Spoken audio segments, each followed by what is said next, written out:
পিএসএলে মোস্তাফিজুর রহমানের দুর্দান্ত কাটার বোলিং দেখে অবাক শাহরুখ খান।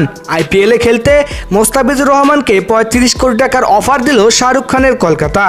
দর্শক, বিশ্ব ক্রিকেটে এখন একটা নাম দা ফেজ। পাকিস্তান সুপার লিগে বল হাতে মোস্তাফিজুর রহমান যা দেখাচ্ছেন তাকে এক কথায় অবিশ্বাস্য বললেও কম হবে। বাহাতির সেই বিষাক্ত কাটার আর নিখুঁত ইয়র্কারে খেয়ে হারিয়ে ফেলেছেন বাঘা বাঘা ব্যাটাররা। আর মোস্তাফিজের এই রাজকীয় পারফরমেন্সে রীতিমতো মুগ্ধ খোদ বলিউড বাদশাহ এবং কেকেআরের মালিক শাহরুখ খান। মাঠের নাম গাদ্দাফি স্টেডিয়াম হোক কিংবা করাচি, মোস্তাফিজের বল যেন কথা বলছে। পিএসএল এর তার এক একটি সোলোয়ার আর কাটার যেন ব্যাটারদের জন্য এক ধাঁধা।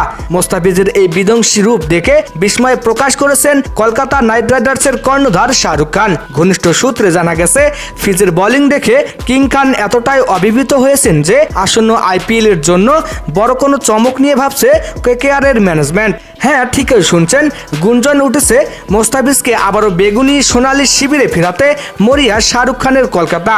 সোশ্যাল মিডিয়ায় রীতিমতো শোরগোল পড়ে গেছে যে মোস্তাফিজের জন্য ৩৫ কোটি টাকার একটি অবিশ্বাস্য মেগা অফার প্রস্তুত করেছে কলকাতা নাইট রাইডার্স।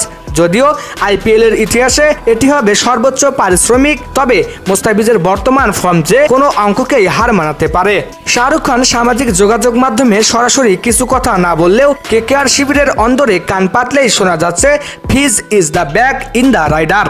কেকেআর ভক্তরা এখন থেকেই স্বপ্ন দেখছেন ইডেন গার্ডেন্সে আবারও দেখা যাবে সেই বিখ্যাত কাটার সেলিব্রেশন। তো দর্শক, মোস্তাফিজ কি শেষ পর্যন্ত রেকর্ড করে কেকেআরে ফিরবেন, নাকি এটি কেবলই একটি ক্রিকেট পাড়ার গুঞ্জন হয়ে থাকবে? তবে একটা কথা নিশ্চিত, ফিজের কাটার জাদুর মোহ থেকে মুক্তি পাচ্ছেন না ক্রিকেট বিশ্বের কোনো বড় ফ্র্যাঞ্চাইজিগুলো। পিএসএল এ বাংলাদেশি খেলোয়াড়দের সর্বশেষ আপডেট পেতে আমাদের চ্যানেলটি সাবস্ক্রাইব করে সাথেই থাকুন। ধন্যবাদ।